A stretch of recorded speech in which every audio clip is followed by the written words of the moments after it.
लोके भावुछंती कोठे किछि भूल होईगला कि 5 वर्ष पई आमे पथहरा होईगलु कि सरकार परिवर्तन कौन खाली गेरुआरु सबुज भितरे सीमित कि एपरी भावुछंती कोरापुट जिला नंदपुर अंचलवासी।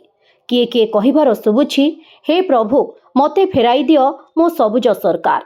एहार कारण कोरापुट जिला नंदपुर ब्लॉक अंतर्गत अटंडा पंचायतर श्रीगामपुट गाँव में एबे भी दुर्गम रास्ता जोगु लोकंक दुर्दशा दूर होई नाही। गाँवर जड़े प्रसूति महिला चिकित्सा पाई नंदपुर सीएससी को नेबा समय प्राय 3 किलोमीटर रास्ता स्ट्रेचर बोही आनिबाकू पड़िथिबा घटना सामना को आसीछि।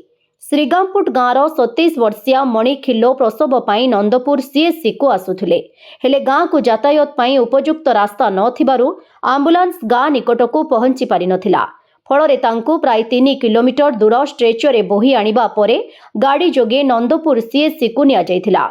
एही समय गाड़ी चालक गोपालकृष्ण नायक, फार्मासिस्ट राहुल पांगी और अटेंडेंट दीपक पात्र उपस्थित थिले। दुर्गम अंचल रास्ता और जरूरीकालीन यातायात व्यवस्थार अभाव जोगु जड़े प्रसूति महिला एभली स्ट्रेचर बोही आनिबा घटना पुणी थरे स्वास्थ्य सेवार पहुंच नहीं प्रश्न उठाई। सरकार बदली थिले मध्य दुर्गम गाँवर एही चित्र बदली नथिबा नहीं स्थानीय लोके असंतोष प्रकाश करिसेंते। श्रीगामपुट गाँ को भल रास्ता निर्माण सह जरूरीकालीन समय आंबुलांस और अन्य जानवाहन सहजरे पहुंची पारिबा भली व्यवस्था करने अंचलवासी दाबी करिसेंती।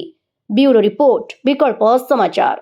आम चैनल को लाइक, शेयर एवं सब्सक्राइब करंतु।